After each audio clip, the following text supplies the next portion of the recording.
Hello everyone, this is going to be my second video on the whole healthcare debate that's been going on recently, and hopefully it should be a little bit more coherent than the previous one.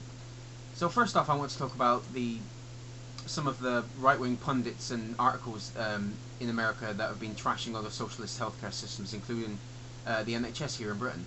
Now this is one of the things I like about British people, because we'll complain about ourselves all day long, from things like the NHS to our politicians, calling them crooks, liars and thieves, and many other things a lot worse, during this recent expenses scandal that we've had here.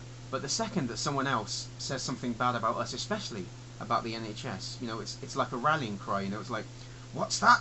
Some damned Yankees saying our beloved NHS is terrible? How dare they? Only we can say that. Righto, let's all group together as one and destroy that motherfucker's argument. Let's get stuck in.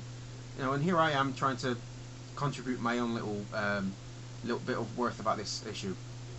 So let's go over some facts about our terrible NHS and the incredibly well-oiled machine that is the American healthcare system, shall we? So first off, life expectancy. In America it's 78.1, and in Britain it's 79.1. Total expenditure of GDP, America is 16%, in Britain it's 8.4%. Expenditure per person per year, Britain $2,992, in America it's $7,290. Infant mortality rates per 1,000 live births, Britain 4.8, America 6.7. In 2007, the US spent 1.3 trillion pounds on healthcare, yet the annual cost of the NHS is only 100 billion. And medical debt is the leading cause of bankruptcy in the US. You're well behind us, America, and you're bankrupting yourselves at the same time. And we have a bad healthcare system? It takes some basketball-sized cojones to say something like that. You have some of your citizens taking trips to Canada to buy the drugs they need, which I think is illegal, because the drugs in America are literally 4 or 5 times more expensive. And there's not a problem here. The lies that have been spread about the NHS are nothing short of scurrilous and do not have an ounce of truth between them. There was an article in a magazine in America saying that Stephen Hawking would not have a chance here in the UK and he would be long dead, which is such a bunch of shit. He's alive today because of us. If he was in America, the medical corporations would not touch him because his bills would be too high, and it would be like an ongoing thing. It's not like anything that would be getting better, and that it just doesn't make monetary sense to them. So bye bye Hawking. You may be one of the most intelligent people on the planet, and you may have made vast contributions to about our knowledge of the universe, but we're here to make a profit, so bye bye. And the hypocrisy here is stunning. Every right-wing cretin hates government-run healthcare and anything socialist. Well, excuse me, but what the fuck is Medicare and Medicaid? That is pure socialism, and we don't even have to mention Social Security, and that was a German invention. FDR brought that over. Bismarck invented that in Germany. FDR brought it over to America. But no, that stuff's okay. But ensuring that every American has free healthcare is socialism. What a bunch of shit. If you're going to be ignorant jackasses, at least be consistent ignorant jackasses. And these rumors about death panels is just complete bullshit. I can't even believe that Obama has to actually take time out from his busy job to actually refute these insane rumors. All it is optional. That is optional. Optional. That's the key word here. Optional. You don't have to do it. Counselling for end of life issues, because some old people might actually be afraid of dying and might actually need some counselling to get themselves to make themselves feel better and be not so depressed. And I've got a newsflash for you folks. That has been included in Medicare for the last 20 fucking years. So talk about jumping on a bandwagon. And then you have people like Congressman John Boehner from Ohio, who brought out these 10 points on why this healthcare reform is bad for America.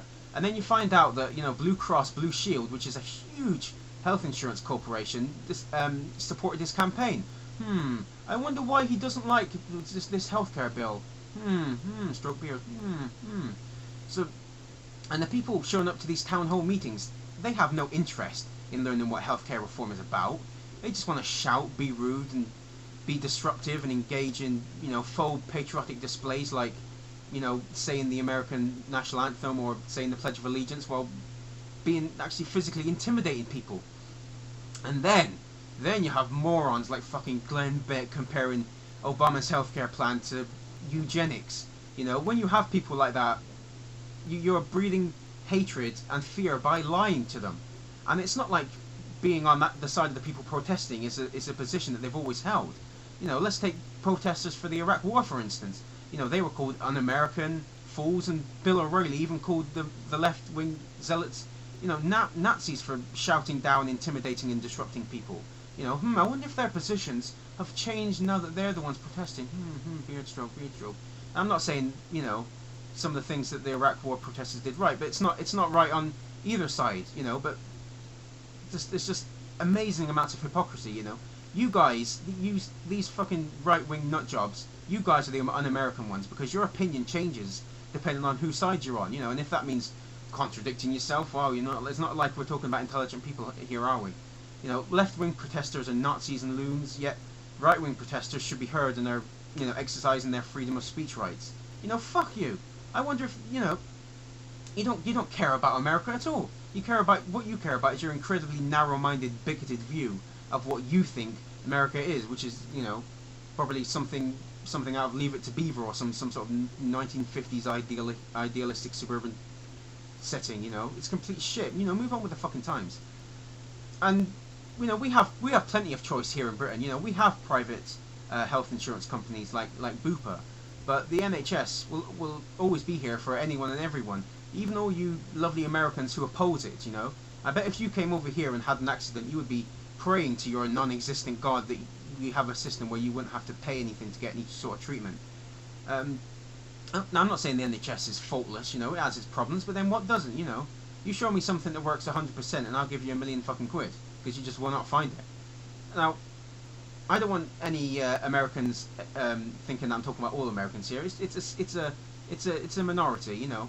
I love Americans, you know. If it wasn't for America, I would have, you know, I wouldn't have, you know, 95% of the films I have, you know. I love the TV shows, so I know it's not all Americans, but it's a vocal minority, you know, and these motherfuckers need a bitch slap or two just to put themselves in their place, you know.